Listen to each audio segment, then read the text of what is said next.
بسم اللہ الرحمن الرحیم۔ جب ہم لفظ توحید سنتے ہیں تو ایک عام معنی ہمارے ذہن میں آتا ہے کہ اللہ کی اکیلے عبادت کرنا، یعنی صرف اسی کی عبادت کی جائے، عبادت میں اس کے ساتھ کسی کو شریک نہ کیا جائے، جن کی اقسام میں سے توحید الوہیت ہے کہ عبادت میں اللہ کو ایک ماننا، صرف اللہ ہی کی عبادت کرنا۔ اس کی دوسری قسم ہے توحید ربوبیت کہ اللہ تعالیٰ کو اس کے افعال اور اس کے کاموں میں ایک ماننا، عبادات میں ایک ماننا، یعنی نماز ہم پڑھ رہے ہیں تو صرف اللہ کے لیے پڑھی جائے، دعا مانگ رہے ہیں اللہ سے مانگی جائے، اور اس کے افعال جو توحید ربوبیت کا حصہ ہیں، جیسے اللہ تعالیٰ مخلوقات کو اللہ نے پیدا کیا، یا کسی کو موت دینا، یا اس طریقے کی جو فعلی صفات ہے، یہ توحید ربوبیت کا جز ہیں۔ اور اس میں جو تیسری اور ایک اہم قسم ہے وہ توحید الاسماء والصفات ہے، یعنی اللہ تعالیٰ کو اس کے ناموں میں اور اس کی صفات میں ایک ماننا۔ اور یہی وجہ ہے کہ بہت سارے لوگ جو اس باب میں گمراہ ہو گئے، انہوں نے توحید الوہیت کو تو مد نظر رکھا،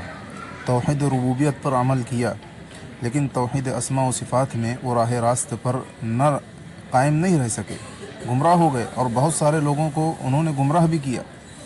اب جب ہم یہ کہتے ہیں کہ اللہ تعالیٰ کو اس کے اسماء و صفات میں ایک ماننا، تو اس کا مطلب یہ ہوگا کہ جس طریقے سے عبادتیں ہیں جو توقیفی کہلاتی ہیں، یعنی جس عبادت کا حکم دیا گیا ہے، جس وقت حکم دیا گیا ہے، جس کیفیت اور جس انداز میں اس عبادت کو کرنے کا حکم دیا گیا ہے، اسی انداز میں، اسی مقدار میں، اسی وقت اسے انجام دینا ہے۔ تو یہی بات اور یہی قاعدہ توحید اسماء و صفات میں بھی جو ہے وہ منطبق ہوتا ہے کہ اللہ کے جو اسماء ہیں، اس کے جو نام ہیں اور اس کی جو صفاتیں ہیں وہ توقیفی کہلاتی ہیں، یعنی ہم اللہ کے انہی نام کو ثابت کریں گے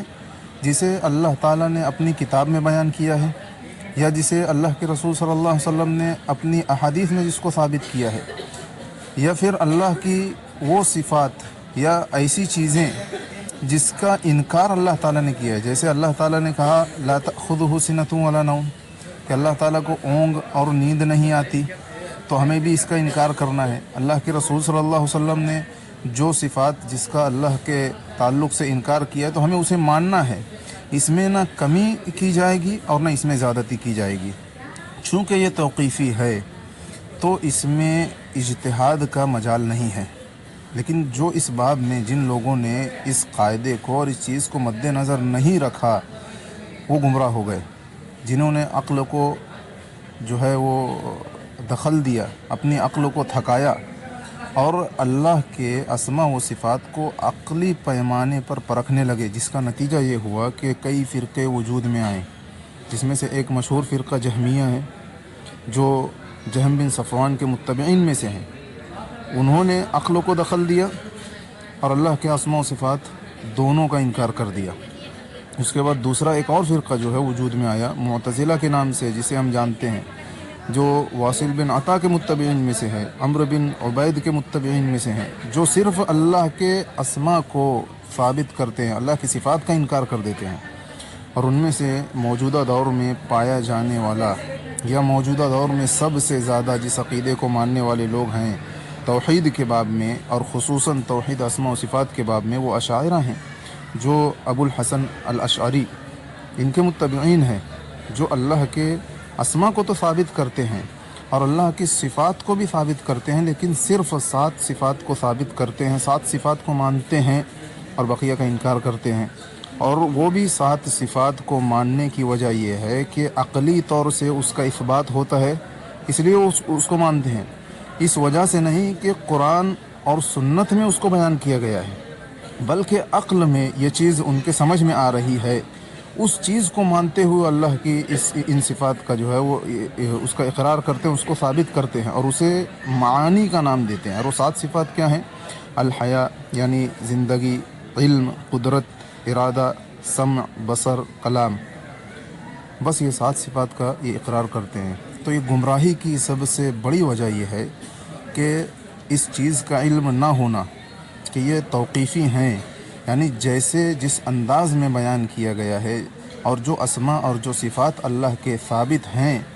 اس کو اسی طرز پہ ماننا ہے۔ اللہ کے اسماء و صفات ہمیں معلوم ہے، ان کے معنی بھی معلوم ہے، لیکن اس کی کیفیت ہم سے مجہول ہے۔ تو اس قاعدے کو انہوں نے جانا نہیں اور سلف کے راستے سے ہٹ گئے۔ اسی وجہ سے سلف نے جو ہے تمام لوگوں کی، یہ جو فرقے جتنے بھی گزرے ہیں جو مبتدعین کہلاتے ہیں، اور بہت سارے فرقے ایسے ہیں جن میں سے ایسے فرقوں کا سلف نے جن کی تکفیر بھی کی ہے، صرف اسی وجہ سے کہ انہوں نے عقل پر اس چیز کو پرکھا اور جو عقل سے ثابت ہو گیا اسی کو صرف مانا، یہ نہیں کہ قرآن و سنت میں یہ چیز وارد ہے اس وجہ سے ہم مان رہے ہیں۔ اللہ تعالیٰ سے دعا ہے کہ ہمیں اللہ کے اسماء و صفات کو سمجھنے، اسے جاننے، اس میں غور و فکر کرنے کی اور اس پر صحیح طریقے سے ایمان لانے کی، اس طریقے سے ایمان لانے کی جس طریقے سے سلف ایمان لائے تھے۔ اللہ تعالیٰ اس کی توفیق عطا فرمائے، آمین۔